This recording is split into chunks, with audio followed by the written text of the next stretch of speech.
रोजपणे ज्या पद्धतीनं झोपडपट्टी पुनर्वसन कायद्याअंतर्गत ज्यांचे ह्या मातीत काहीच नाही, बाहेरून आले किंवा कुठूनही आले,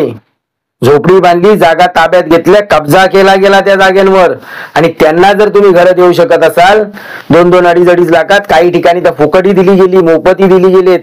ज्यांचं काहीच नाही या मातीशी देणं घेणं, परंतु ज्या गिरणी कामगारांची ना या मुंबईशी जोडली गेले त्याला जर तुम्ही बाहेर टाकण्याचा प्रयत्न करत असाल तर त्यावेळी तुम्हाला लाज वाटली पाहिजे. जनाची नाही परंतु मनाची लाज तरी बाळगा. कारण हा संघर्ष फक्त या मातीसाठी नव्हे किंवा आमच्यासाठी नव्हे तर तुमच्याही भवितव्यातील पिढींसाठीचा संघर्ष आहे, हे आता तरी ओळखा.